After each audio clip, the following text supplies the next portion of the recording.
Well, welcome to what we think is the last in a series called Faith in the Flesh here at Westminster Presbyterian Church in Minneapolis.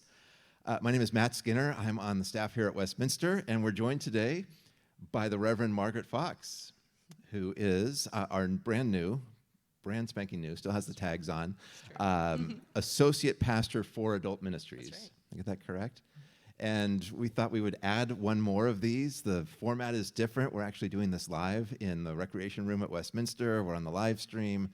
We have plans for the video to live on in perpetuity somewhere on the internet, in unedited, in good ways. It sounds horrible, doesn't it? This will live forever on the internet. But what we want to do is continue this conversation about how we encounter God in everyday life, what that means for our work, our play, our relationships, our spiritual practices.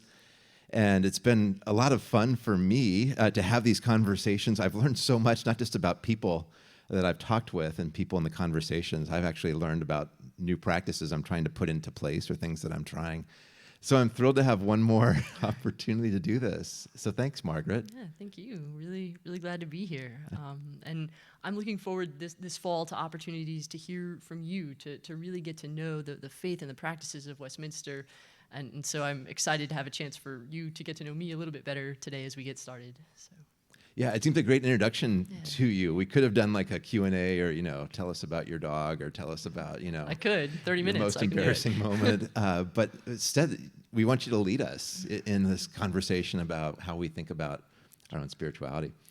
So, you ready for the speed round? Let's begin. I'm ready, All okay. Right. So, one question I've asked a lot of people is about kind of where you begin your own theological thinking. And by begin, I don't necessarily mean in time, but just kind of where do you start? Are there things about God that you've staked your faith on? Like, this better be true, or this is who I'm pretty confident I know God to be. Are there characteristics of God that you might treat like kind of a foundation stone or something like that as you think about how your theology holds together? Sure. I appreciate the question. I think for me, when I think about my theology and my sort of entry into faith in general, it's hard for me to think about it in any way other than story. The story of my own coming to faith and the story of the faith that I discovered in Scripture and in community. And for me, I noticed in your question, you used that word thinking a lot. How do you think about theology? And I am a very cognitively oriented person, right? I often lead with my brain for better or for worse. And for me, in coming to faith, one of the things that I had to do was let go in some ways of that, of hanging on to that orientation. I wasn't gonna build my own house out of my own theological thoughts, but to kind of discover a house that was already there, in the people and the stories that were in it. I didn't grow up in the church. I came to faith is a hard way to put it. I wouldn't have said it at the time that it was that way, but I started getting interested in the stories of Scripture when I was a college student. I had an opportunity to go to France, and I was there to study a legal topic, and I fell in love with stained glass windows. The stained glass windows of those 13th century Gothic cathedrals in France. They look a lot like the ones that we've got in Westminster in the old sanctuary. And really it was because of the technology at the time. They couldn't make big panes of glass, so they just made little panes that they put together in mosaics, and those told the stories. And I had this encounter with the stories of Scripture in this beautiful glass. And it was around the same time that, I was a college student. I was sorting things out. I came back for my senior year, and I started to read Scripture for myself for the first time. And in some ways, I had the benefit of reading Scripture without having been taught much about God. And so it didn't bother me as much when God was angry or irascible. I didn't have any prior commitments about God when I first encountered Scripture. And I did encounter a God who was really tough to understand often, but who kept returning to this people again and again. And I began to wonder whether I had a place in that story. But it took a long time for that to unfold. And the most important thing that happened to me, rather than coming to believe a certain set of things about God, was coming to belong to a particular community. It happened to be First Presbyterian Church of New Haven, which, when I think about it, so some of you know that congregation, when you think about it architecturally, if Eugene Peterson divides up church buildings and the types of buildings of churches into three categories. There's the fortress, the cave, and the tent. Some are like our sanctuary, which is built to make a big statement to establish a kind of cathedral-like presence in a place. Some are a sort of hidden underground catacombs kind of worship, sort of dark and intimate. And then there's the tent, the Methodist meeting tent, or but sometimes it can be a structure that's more tent-like, that's more open, more transitory, more about bringing a group of people together for this particular moment, which kind of reminds me actually of Westminster Hall, right? The openness to the city, the way that the ceiling is, the way that building is, and the way that it's designed to be a communal space, right? What makes it sacred is what happens inside. And First Pres New Haven was kind of that tent-like architecture. I mean, really, literally A-frame, big open windows on both sides, kind of a church in the round. And so that was, for me, the place where these stories of Scripture, I started to encounter them in community. And what I learned about God happened that way. I'd studied a lot. I'd read a lot of books. I'd done the reading phase and learned a lot of things about what the church has historically thought of God. But to experience a community living in response to God, I really had to become part of that community. And so that's where I was baptized. That's where I came to faith. So it is a story that involves building blocks, but they're literal building blocks of literal buildings that held together different types of story and community. Right. Communities, change stories sometimes, or they hold on to them. They get kind of calcified, right, or rigid in some places. Sometimes they're more dynamic. And how does your own spirituality move from listening to also then contributing? Where, right, every newcomer changes the story of a community, or should, I think, in some way. But what does that resonate? Yeah. I'm thinking about sort of where and how that began to happen for me. And I would say, so I was at First Pres New Haven for 2 years, and then I did a CPE internship in Louisville, Kentucky at a hospital there. And I was serving as a chaplain intern in the labor and delivery department, which is sometimes it's one of the most joyful places, but often it's one of the hardest places in the hospital. You see some really sad things there. And I remember going into that space and thinking that the question that I would have for that summer would be, why do bad things happen to good people? Why do the innocent suffer? Why did children die? And it turned out that the thing that I felt instead was just this overwhelming presence of God in that space, in that hospital, in the rooms. There's this great book by Annie Dillard, For the Time Being, where she talks about a hospital as being like a rift in the floor of the ocean where souls come into the world, this holy place, this thin place that people come out in the hospital in a way that they don't in many other buildings, and the sort of holiness and the sacredness of that. And experiencing that sacredness, and then realizing that at the center of this story that I had become a part of was the story of God coming into the world this way once. That was what incarnation was. That was who Jesus was God made flesh, born in this dangerous and bloody way, in this very risky and fragile world, and the immense and enormous love that went alongside that.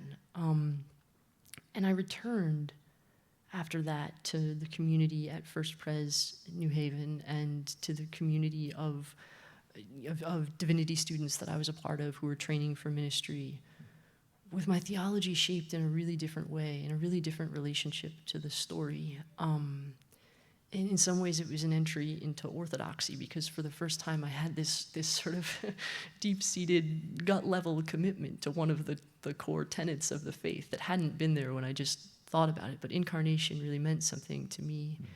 And so I began as a member of the community to contribute in specific incarnate ways, to cook meals at Columbus House, to show up for the high school students in there, helping to lead their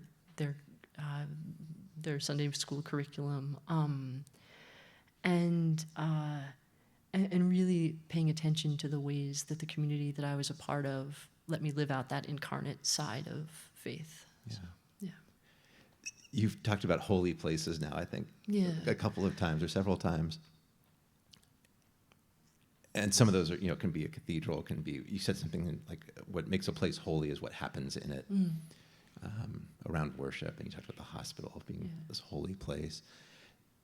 Can I ask, where did that sense of holiness come from? Because you didn't grow up in the church. Yeah. You said, I think you've told a bit of that story in some of the published materials at Westminster. Sure. I didn't grow up in an actively practicing Christian home. Right. I was baptized. I mean, we weren't atheists, Mm-hmm. but we didn't do much else. And I think I talked with David Shin about this a bit in our conversation. So what does it mean to kind of learn that, not just to learn spiritual practices, but to learn what does it mean to discover holiness in the world? Sure. And how, did you have a sense of the holy when you were younger, before you even walked into a Gothic cathedral? Or? Yeah, How did that develop? That's a great question.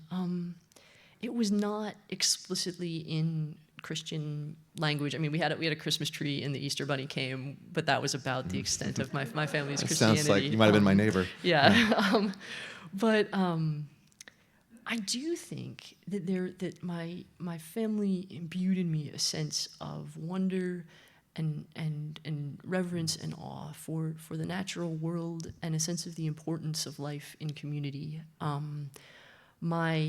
think this is probably why I ended up doing a JD and an MDiv. I came from two rather different families on my mother and father's side. My mom's side, lawyers, bankers, they sail and play tennis and are, they work hard, play hard, that kind of very sort of practical people. My dad's side, artists. My grandparents were both commercial artists in New York City. My grandmother was a society girl from Birmingham, Alabama. My grandfather was a farm boy from backwoods Michigan. Both had some artistic talent and both sort of fled their childhood environments, which were sort of limiting in their own very different ways, and met in New York City. I think it was kind of like Mad Men, that show. They moved out to Connecticut and raised a family, and would send their drawings into New York on the train from Danbury into the city. And my father and his siblings had this childhood that was just in the woods.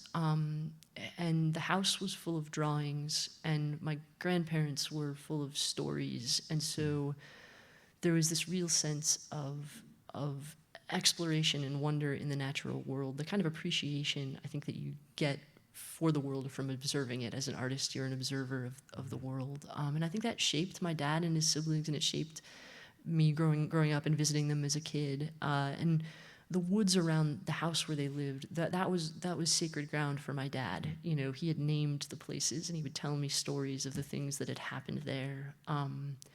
And in some ways, creation stories too, the deep shaping of the landscape, this glacial landscape in Connecticut. I remember asking him at one point, I remember telling him I was worried that a glacier would come and crush our house. And he said it would take 7 years for a glacier to get from the garage to the house. You don't have to be alarmed about that, But I think that landscape really shaped me. And then on my mom's side, there was this real sense of community, of participation, of shared decisions with neighbors about the landscape of the property. There were meetings that were probably as infuriating as church meetings can be, personalities, difficulties, tensions, but also this real sense of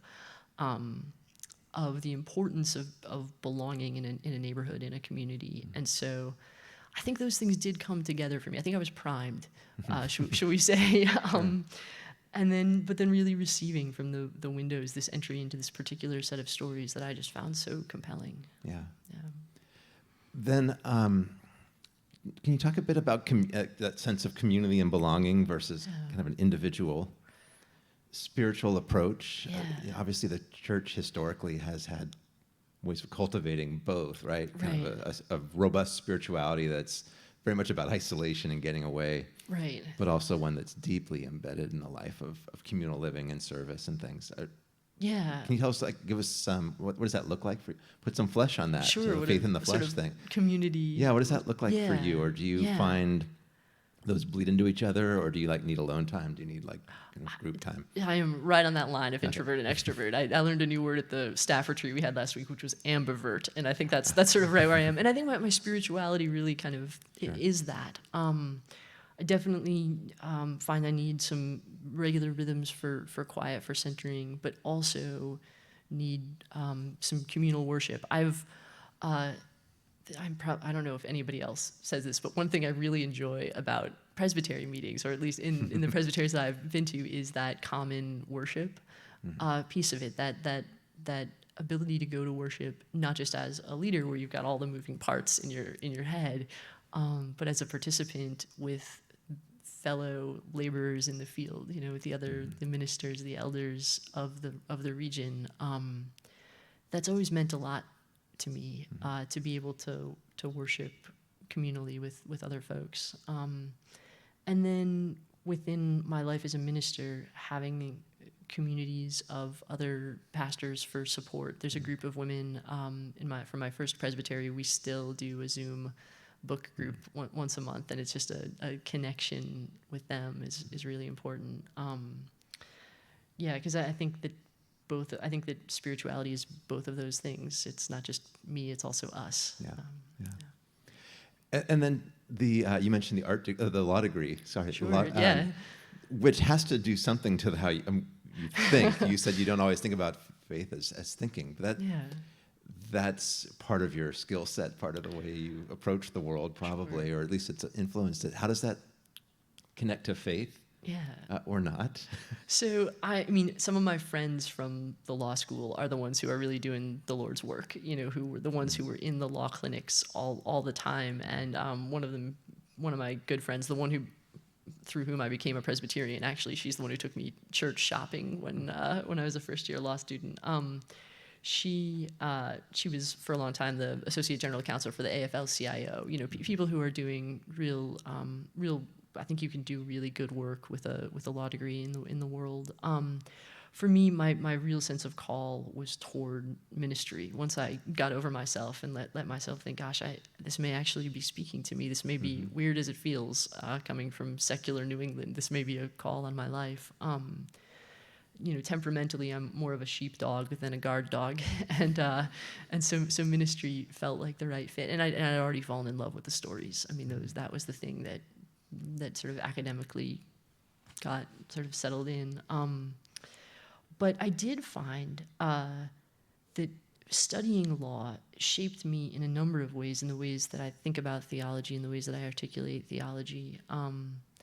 I think in my preaching, there's this task of take a story, a fact pattern from a long time ago, pull out a set of principles, look at the current situation, the current fact pattern, the current state of your congregation, apply those same principles here.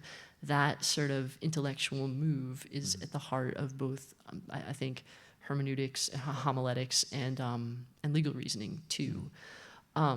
There was one time I did an internship at a church at the same time I was doing a year of primarily legal study, and there was one time that I preached a sermon and prepared for the sermon as though I was preparing for oral arguments, So was anticipating the objections of my opponent, and then got there and realized, oh my gosh, none of the people that I'm talking to have touched these texts at all, So learning that there were some limits to the applicability of that analogy. I think I preached that sermon too. Yeah, right. That's right. Especially Maybe early here. on. Yeah. That's right. Because you get so into it, and you do realize there's no one single way of approaching it, And so those are some ways, and then encountering in divinity school John Calvin's theology and seeing the ways that his legal training and his reasoning shaped how he thought about and organized his theology, and then some of the places in the institutes where that fails him, where his categories don't hold, and he still remains committed to the sovereignty of God, to the majesty and the beauty of the created world, and that he doesn't let his categories dwell. I think this about Calvin. Other people might have a slightly grimmer view of Calvin, but he doesn't let his categories fully box him in. There's a kindred spirit there, I think. Yeah. Okay, this might be a long question, but something resonates. When I was in seminary, I came out of an undergraduate degree in philosophy at a really kind of analytic philosophy department at my undergraduate. I just assumed I would be really excited about systematic theology, which if people don't know, this is that building the house, right? This is the Calvin stuff. This is everything has to align. These are the consequences of that. So therefore, in my first theology course, I was really bored and kind of just disconnected because I thought, I don't think about God this way. And the flip side of that was my Bible courses were fascinating because they were all about the messiness of story, the messiness of communities, trying to figure out what's going on here, trying to figure out who the heroes and the villains are within themselves, and then this God who, like you said, is a little bit difficult to describe. And I thought that's my own experience with who God is. Yeah. And so the problems with stories, of course, is they get messy and they don't always fit, and Jesus on one page doesn't look like the Jesus on the next page sometimes, and you have to deal with that and live into that, which I find fascinating, especially, as a believer, because that's what takes me into mystery or takes me to the point where I finally say, this is as far as my reasoning can take me, and I need either, nothing, I don't know if I need it, but I mean, that's where art becomes really important to me. That's where the testimony of others becomes really important to me, who might have an experience of God that I think is really strange and is not mine, but I want to respect that and listen to it. So that's just a long way of getting at how does the way that you've talked about narrative, but also the way you've talked about law and legal reasoning, how does that save space for you for things like mystery and wonder? You talked about that a little bit, about wandering in the woods and things like that. But and maybe then you can take that to how does that matter for thinking about like your role as a leader in the church, who people think are going to have answers, right? To the questions that keep them awake at night. We're going to say right now, day one, I don't have all the answers. That we got to get that out there for sure. The place and the role of mystery and wonder. I mean, to me, that really is the core of it. I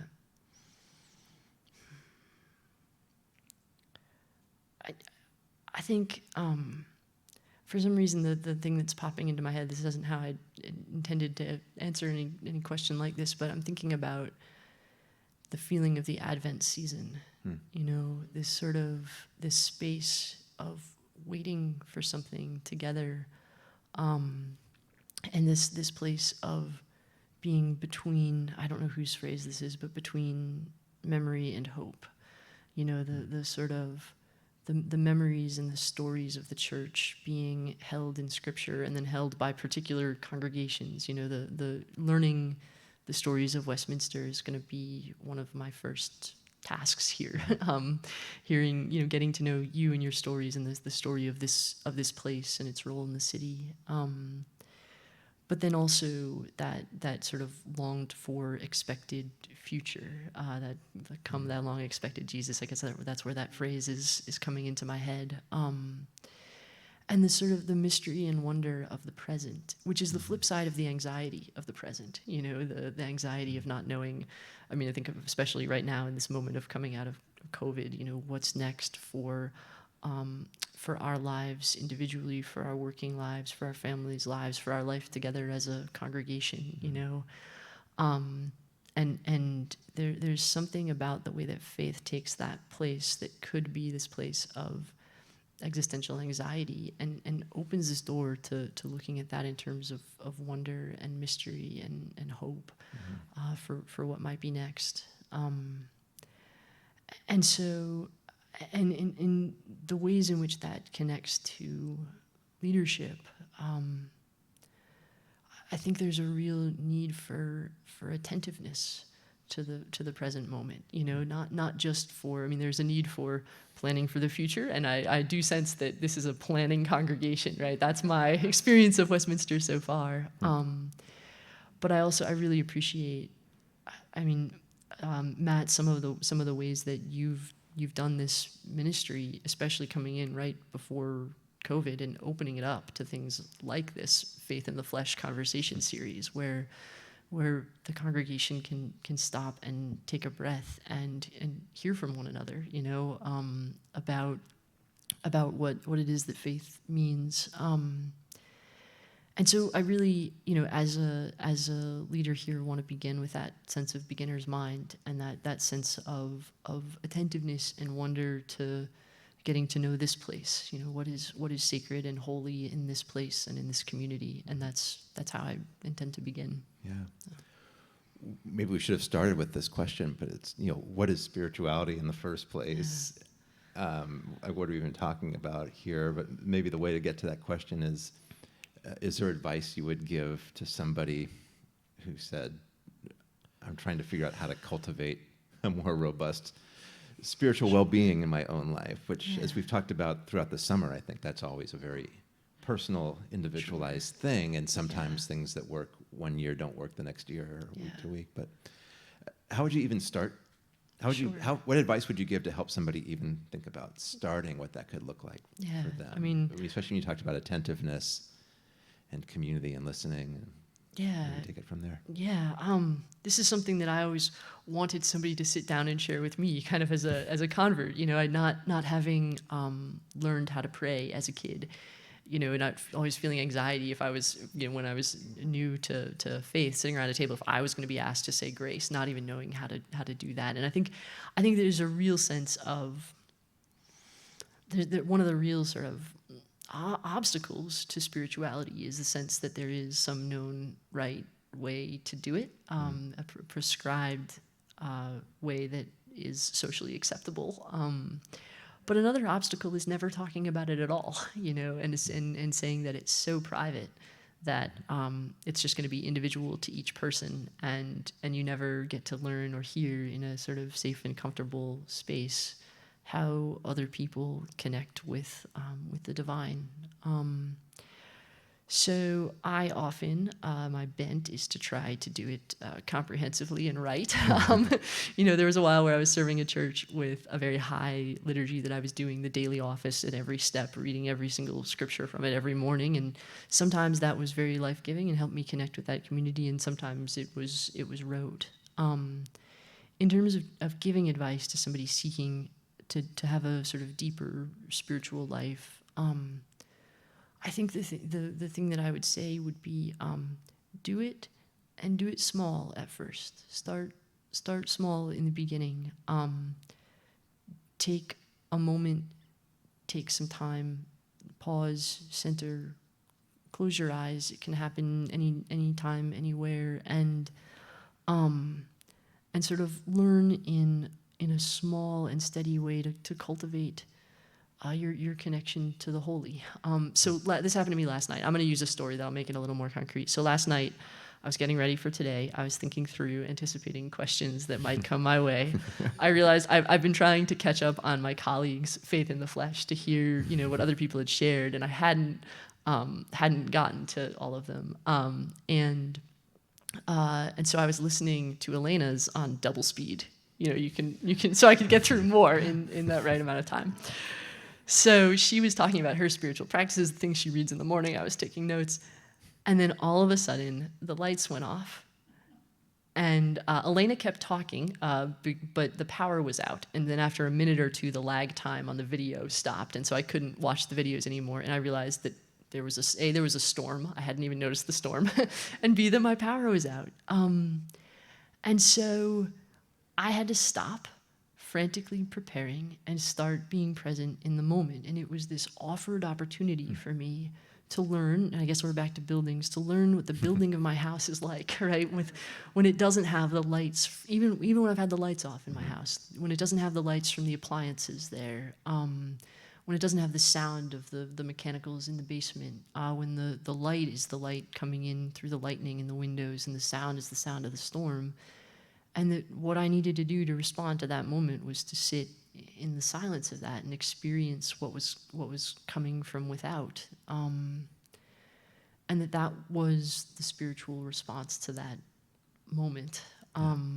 And then even this morning, the power still wasn't out this morning. So, shining my shoes in the dark, doing my hair. I pulled a Megan Gage fin and got my headlamp out, to do my morning chores. And then I took the bus to the train to get here and learned a ton about the city and the neighborhood in that. And so this thing that could have been this real inconvenience became instead this sort of adventure, this chance to experience this my house and the city in a different way.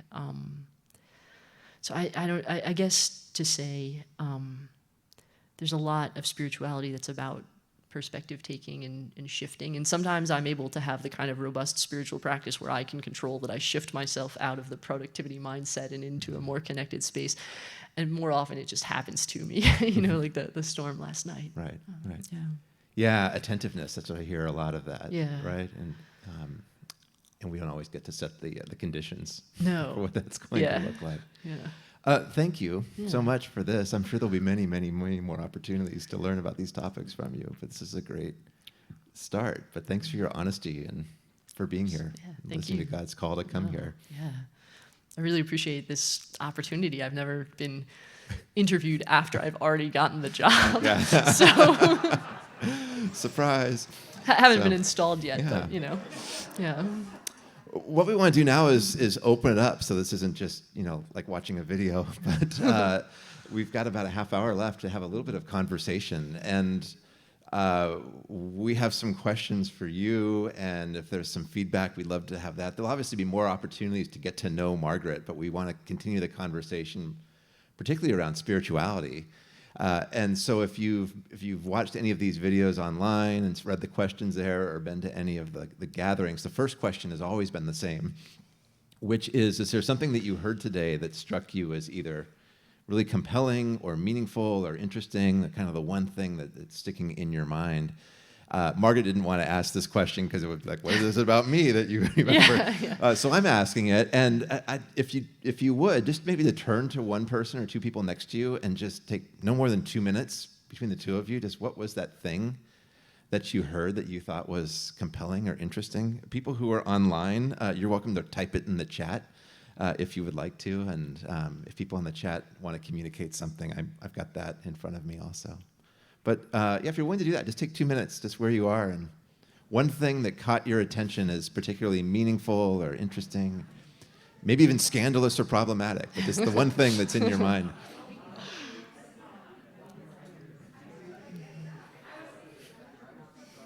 All right. Thank you. That's great.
Congratulations. But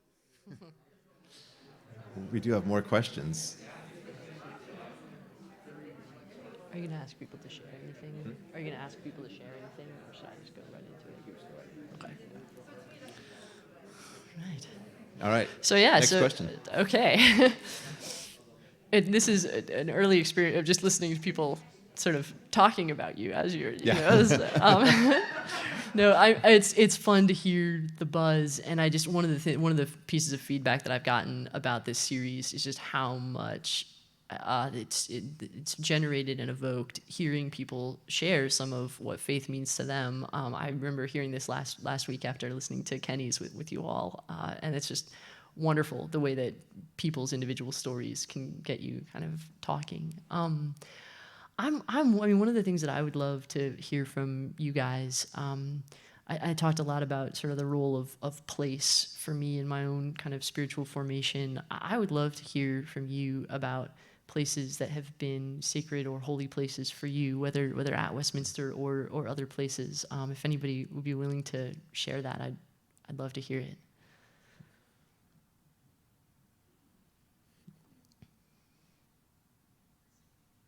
Is that Yeah, Betty? we do have a microphone in the room too, which will help the people who are watching online.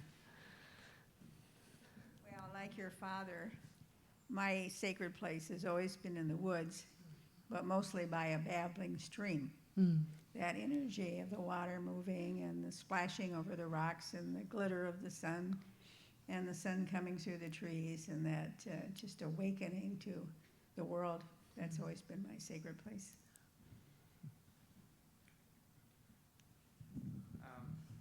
One of the places that I've found to be quite sacred is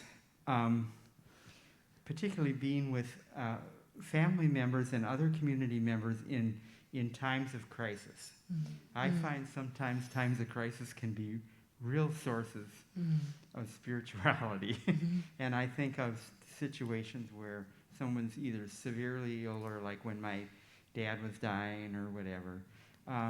It's brought really unique challenges and dimensions, and it's also one of the few times I've noticed some of our family members will actually listen to an outsider. So there's a spiritual dimension there. Sure, yeah.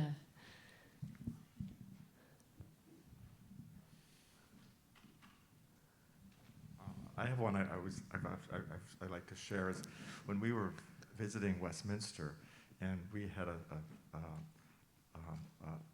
we were going to an accordo concert because those are held here in Westminster Hall. So we were here for the concert, and during intermission, we were just kind of walking around Westminster, just kind of check. And we'd been here before, but still exploring kind of a stage.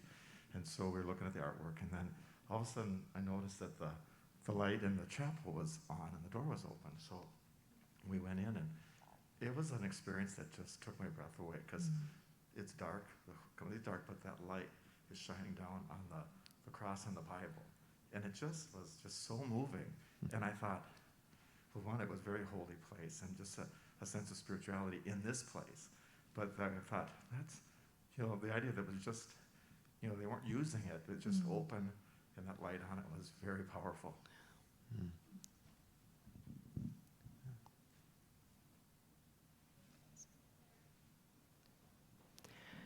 That brings me to another question that I wanted to ask you as I get started here. This church has recently, the last 5-6 years, experienced a very significant change in its structure, in its sense of place, and then, part of it really planned and intentional, the building of this new part of the building, and then COVID coming and changing the whole way that this space was used. And so I'm wondering if you could tell me a little bit about here at Westminster, what your experience of this new construction, this new place has been, and how it's changed the community here, and what some of your hopes for it are.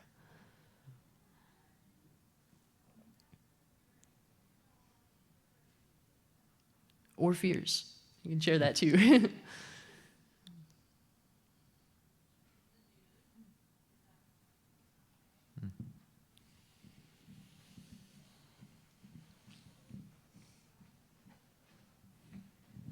I have to say that I still don't feel at home in all the new spaces. I have to think about how to get to certain rooms, and I'm not sure I know the names of all of the new spaces.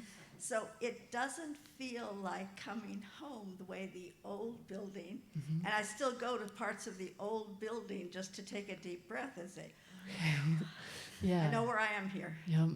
And so I think it just will take time, but I need to have a reason to be in those other spaces. I need to have something to do in them in order to feel comfortable in them and to make them my own. I'm not sure how we're going to do that. We may have to have morning classes in various places Yeah. so that some of us who do the same thing all the time still get to be in new places. Right. I think one example I would give is that if you are ever here during the week, it is amazing how alive this place is. Different groups, kids running around everywhere. I came here for, I think at an afternoon meeting or something like that, and we had like a high school choral festival here, or the people were practicing for a youth chorale, and there were hundreds, 300-400 students here on a Tuesday afternoon or something like that. So just to get a sense of what this building can mean to the community was an amazing gift that we're just figuring out how to give to the city. Yeah, we're fairly new, but one thing that struck me, Timothy Hart Anderson made the comment that the church is focused on being porous with the community. And when I think about this new space, it's really designed to be porous, you know, with the St. David's and with opening up the hall to all sorts of performing groups. And I think that the space was designed so intentionally.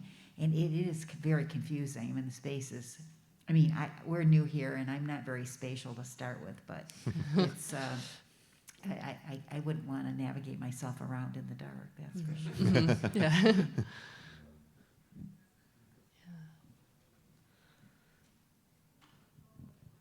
So I have kind of a cerebral question for you. If that's Okay. I'll take cerebral questions, sure. I'm curious how much of the emphasis on story, particularly as it relates to communicating the nature of Christian thought and faith, derives from a kind of folksy spirituality, and how much of it is influenced by something like the Yale School and the narrative theology of people like George Lindbeck and Hans Frey. Sure. Yeah. That's a great question. I think probably those two streams converged for me. I think of my childhood emphasis on story that was very folksy, and my grandmother wrote children's books, and so that's part of where that came in. But I think what resonated with me in studying at Yale in particular was that real tendency of emphasis on a kind of narrative theology. I was also trained in and appreciate the tools of historical criticism. I think they can help you to, they can help make sense of how the Bible came to be what it is. But the things that I find most compelling in the scholarship that I kind of resonate with is that side that examines kind of how it works as a story, how it was shaped by a community as their story, but how it continues to shape other communities now. I'm thinking, who wrote the Bible Code? That's Northrop Frye, right? That's not Hans Frye. I don't know Hans Frye but I know the scholars that are sort of behind what you're talking about. And one of my favorite scholars to read, I don't think he's a Yale guy, but Robert Alter, his translations of the Hebrew scriptures, his way of talking about the art of biblical narrative, the art of biblical poetry. I just think that literary ways, I was a history major, right? So I should be all about historical criticism, but I really do think that sort of there's this resonance between literary ways of communicating truth and beauty and story and belonging, and spiritual and scriptural ways of doing that. So that does tend to be my go-to in biblical interpretation. Yeah. I'll take other cerebral questions or ask them. As you feel. this kind of builds on the gentleman's question about spirituality, but it's not related directly to Scripture, but the confessions, because that's one thing that I find very, very interesting and a great resource in the Presbyterian tradition, is the confessions. And so I'd like to maybe kind of get your thoughts about how we might learn and expand on what other communities of faith have learned and are learning, because there's discussion, for example, from a former pastor at this congregation about having one of Martin Luther King's letter from a Birmingham jail get into our confessional book, which I think it belongs in. Yeah. But I think there's great lessons of communities of faith throughout history in the confessions, and I'd like to hear how you think we might be able to learn more from that. Sure. Yeah, I mean, it is one of my favorite things about being Presbyterian is being part of a confessional church. And I'm not just saying that because this feels a little bit like my ordination interview. No, I mean, I remember my new members class at First Presbyterian Church in New Haven, you know, once I finally sort of overcame the anxiety about joining a church and started to make inquiries about becoming a member there. The pastors had us over, there were about 5 or 6 of us over for lunch in the manse, and we sat around and talked about the Reformed Church, but in that sort of shared mealtime setting. And one of the things that they talked about was the role of the confessions in the life of the church. And that there'd been this, you know, beginning in the Reformation, this real sense of that being a communal way of looking at Scripture together, asking questions together about what does Scripture tell us about how we ought to be in worship, how we ought to be organizing ourselves as an ecclesial body. And there's this saying I remember learning this in biology class, like, ontogeny recapitulates phylogeny, the sort of development of a fetus in utero sort of recapitulates the sort of evolution of species as a whole. So we have gill slits for a while, right? So there's this sort of microcosm and macrocosm between the individual development of one organism and the sort of life of only one person is nodding while I'm talking about this, so I'm not sure it's connecting. Anyway, I had this little mini personal ontogeny recapitulates phylogeny moment, because I was like, this is exactly like what I've experienced as somebody coming to faith, is coming to the church with all kinds of questions about why things are the way they are, and seeing in the process of this confessional church, the church as a whole working it out, you know, the church as a whole being willing to ask questions. How many sacraments do we have? You know, how much power should clergy have? Are there other ways, right, of doing church that may counter some abuses? And sort of seeing them, like seeing the church as a whole go through its own sort of like hyper intellectual, skeptical teenage moment of like, how do we think about tradition in ways that both honor it and also ask what is it saying for this moment now? And then learning that didn't stop in the Reformation, that's continued through different crises in the life of the church. Thinking, yeah, this is probably the denomination for me, you know, spiritually, you know, sometimes spiritually I can be a little Episcopalian, like there's nothing like a nice, like high church communion service to kind of resettle me sometimes, but vocationally I definitely am a Presbyterian, you know. I was like, this really resonates. So I love exploring the confessions and seeing how the church has thought about or understood its faith.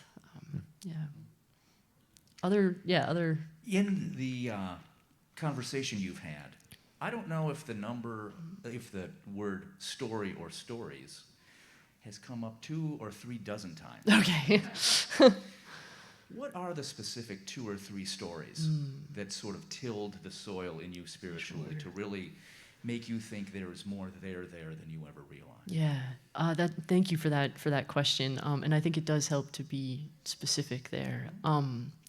So it's all J stories, and for a while it was other J's than Jesus. I think I told a little bit about, you know, where my understanding of Jesus and his role came to fruition in my experience as a labor and delivery chaplain. But initially, I mean, the stories that grabbed me were all Old Testament J stories. It was Jonah, Job, and Jacob. The honesty of Job, the willingness to include in the canon of Scripture this text that just rips the whole thing apart and leaves questions open, unanswered, leaves mystery and wonder not in a sort of tender way, but in a sort of sublime and terrifying way of the voice from the whirlwind. That gave a great deal of I'm probably gonna use this word wrong, of credence to the Bible. I was able to trust the Bible more for Job's being in it, because it seemed a very honest, very human thing to include as sacred text. I loved the Jacob story. Jacob wrestling with the angel, Jacob and Esau, Jacob making his own plans and them not working out, and God staying with him and working through him. That was always a favorite for me. And then Jonah really. So I was a first semester law student, not yet baptized, not yet ready to trust that this was the right direction for my life. And my contracts professor said to us. He was trying to get us to really focus on our studies. He said, you need to think of yourself as Captain Ahab from Moby Dick and the law as your whale. Pursue it until it kills you, was basically his advice for being a first semester law student. And I had this thought, and I will tell you, I don't feel as though I hear the voice of God speaking to me on a regular basis. When I talk about listening to God, it feels very abstract to me. But this was one case where it felt as though something very concrete was supplied, because I had this thought in my mind that was like, yep, the law is a deep, lurking undersea monster, but I'm not Ahab, I'm Jonah. I'm meant to be doing something else, and I've gotten sort of swallowed up inside here, and it's time to start listening to that. And so I did. I mean, that was when I followed Renata to churches, and we landed at First Presbyterian. That was when I went to that new members class and thought, there's something to this reformed version of Christianity that may be the right fit for me, and may be a place that I can begin to belong.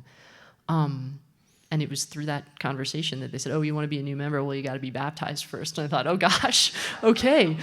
So I was baptized. And for me, it really was that sense of I'd been running from something because it didn't fit my plans for my life or my sense of what success looked like or anything. And got myself trapped inside. And so these stories really have had these concrete moments for me of propelling me into community or causing a change in my life, and that Jonah story was definitely one of them.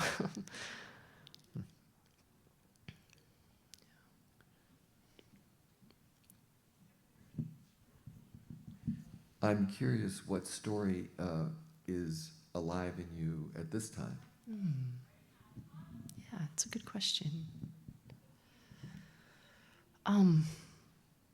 I mean, I'm probably saying this because I'm sitting next to a scholar of Acts, but this feels like a beginning time for me, and I'm, it's not a beginning time for this church, right? I'm stepping into something that I'm sort of stepping aboard a ship that has been moving, but coming into a place, learning who's part of the community, how